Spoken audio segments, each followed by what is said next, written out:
যারা 17ই জুলাইয়ে শুধুমাত্র সরকারি প্রাথমিক বিদ্যালয়ের ছাত্রছাত্রীদের ভিত্তিতে অংশগ্রহণ করার জন্য যে পরিপত্র জারি করেছেন, আমরা সেই পরিপত্র ঘৃণা ভরে প্রত্যাখ্যান করছি।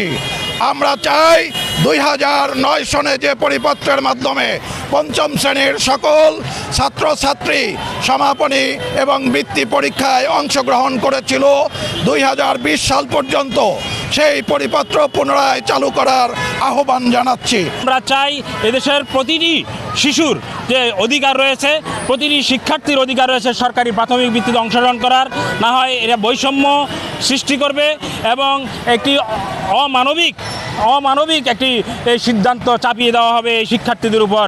শিক্ষার্থীরা তাদের মেধার সঠিক স্বীকৃতি পাবে না। এদেশের যারা মেধাবী শিক্ষার্থী, সকল পর্যায়ের শিক্ষার্থীরা তাদের মেধার স্বীকৃতি পায়, তারা এই সরকারি ভিত্তিতে অংশগ্রহণ করতে পারে, সেই দাবি জানাচ্ছি।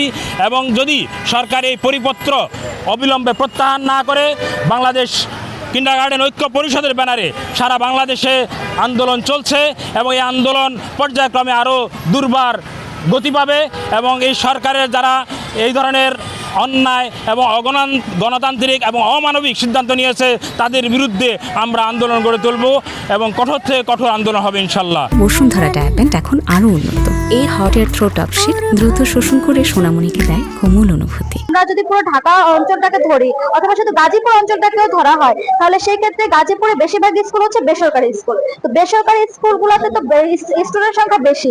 সরকার তো বেসরকারি স্কুলগুলোকে ওই রকম সুযোগ সুবিধা দিয়ে থাকে না। বেসরকারি স্কুলে বাচ্চারা নিজেদের টাকা দিয়ে নিজেদের উৎসাহ হয়ে নিজেরা পড়ালেখাগুলো করে থাকে। তো সেই ক্ষেত্রে ওরা কেন 5-এ বৃত্তি পরীক্ষা অংশগ্রহণ করার মতো সুযোগটা পাবে না? আর আমরা জুলাইতে যে আন্দোলনটা করেছি সেটা ছিল বৈষম্য বিরোধী। তো এই যে বৈষম্য, এখান থেকে একটা বৈষম্য থেকে গেল সরকারি এবং বেসরকারি স্টুডেন্টদের মাঝখানে।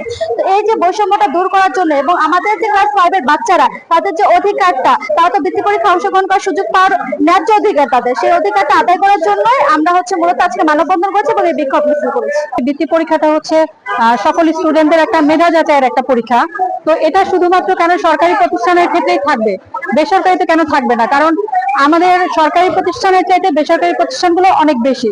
তো সেক্ষেত্রে বাচ্চাদের মেধা যাচাই শুধু সরকারি পর্যায়ে হবে, বেসরকারি পর্যায়ে হবে না, এটা একটা বড় ধরনের বৈষম্য। তো এই যে মেধা যাচাইয়ের যে পরীক্ষাটা, সেটা তো সেই জায়গা থেকে আমাদের বাচ্চারা বঞ্চিত হচ্ছে।